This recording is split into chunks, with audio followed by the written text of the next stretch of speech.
political fan. Pero mas lalo siyang naging matulog nang pakasalan niya ang Star for All Seasons.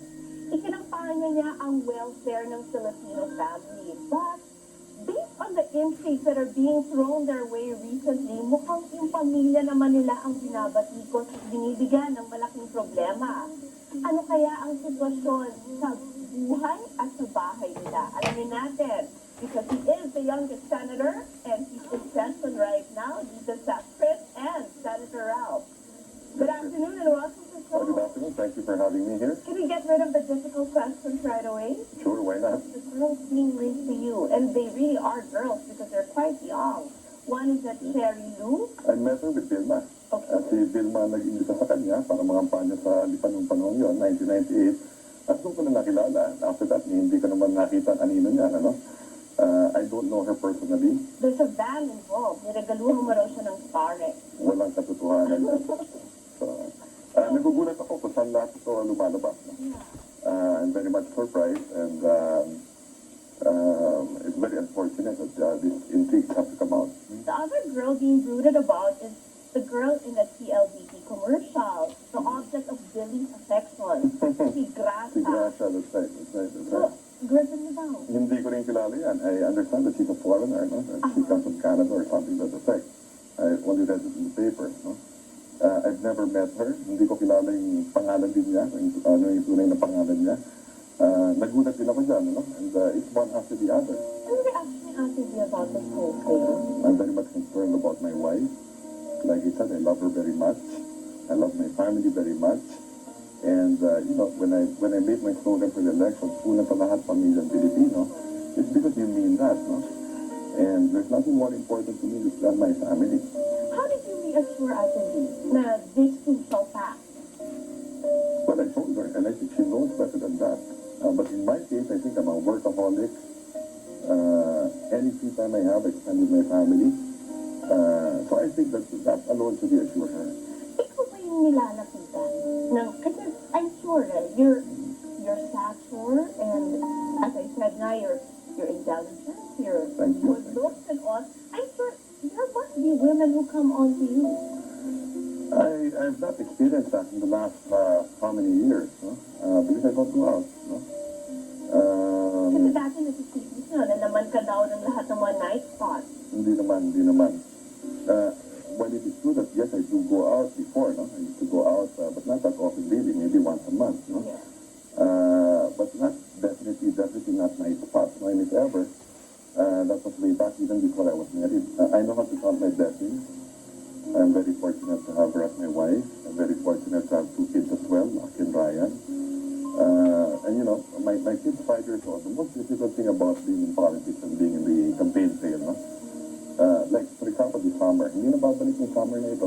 Yeah. Nasayang yung oras na which I could have spent with my son, no? With Ryan. I only have 1 kid, no? And I think that would be my fate already. I just have 1 son, no? And I'm very happy with that. I think I'm very blessed. I'm very much blessed. Sinasabi nila na nakikita nagsusundo ka sa school. That's right. I take him to school and I take him up as well. But Vilma does the same thing. Whenever her Except time that when she would be needed, of course, in That's right. Iba. That's right. So, I expect to be in the school of Ryan anytime this week. I received a note from the teacher that he probably be moving to a bigger school next year. So, okay. But I want to ask about the relationship with Lucky Louise. How was it early on? I never had problems with Lucky, although I could not take the shoes of his father. No? That would be unfair. But I tried to be a friend to him. I tried to be a father to him as well, no? Or Tito Ralph, as he calls me, when we were together. No? So there are things that he can talk to me about which probably he could not talk to his mom about or to his father about. No? And, you know, I'm more liberal. No? And I think that has helped me as well. If I had any mistakes with Lucky, I probably would learn being a father, a better father with Ryan as well.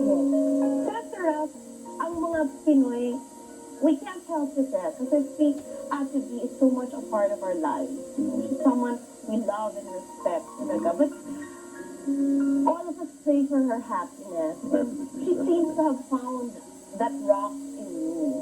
I hope so. if we could look into a conversation that you would have with her, ano sasabihin mo sa kanya after 16 years? Nalagpasan niya ang dalawang 7-year itches na. First and foremost, count our blessings. You know? I think especially she has her own legacy in the movie industry, the entertainment industry. She's been a very productive mayor as well. Anytime that she wants to stop being in politics or public service, because, you know, sa totoo lang, her first love is, of course, the movie industry, di ba? I know that she'll be doing another movie this year as well, no?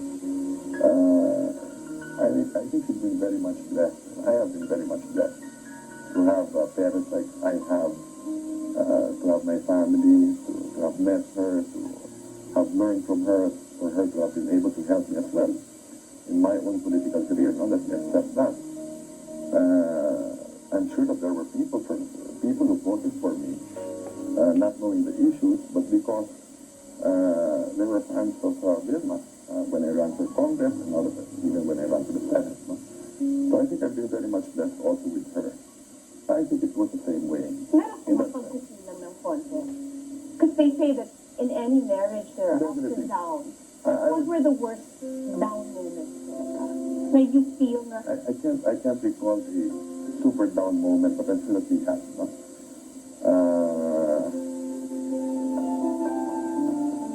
Sometimes, ba, because of the factor of you being much younger, minsan ba kulang ka rin sa pasensya?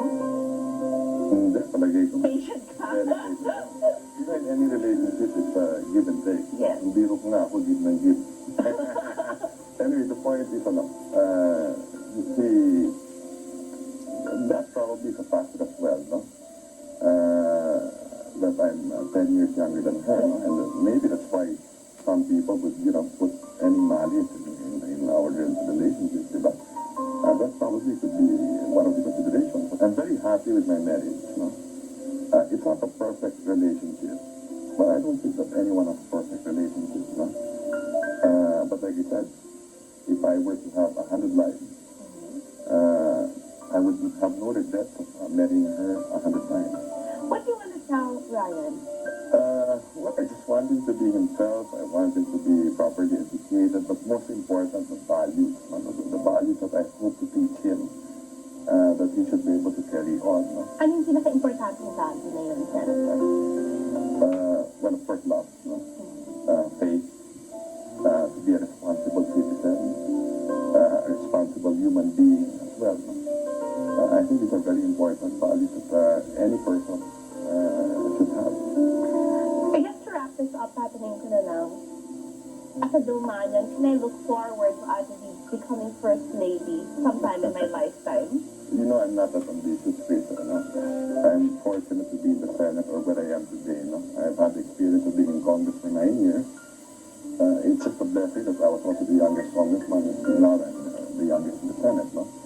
I think I've achieved a lot in the sense that my grandfather became a senator, my father did not, and now I've achieved the same thing as my grandfather did. No? But I don't want to compare myself to my grandfather. No? He was a product of his time. The problems we're faced with now are probably different too. I hope to be able to contribute where I am today. I'd like to be a team player and to assist and just make this country grow and to improve the lives of Filipino families. No?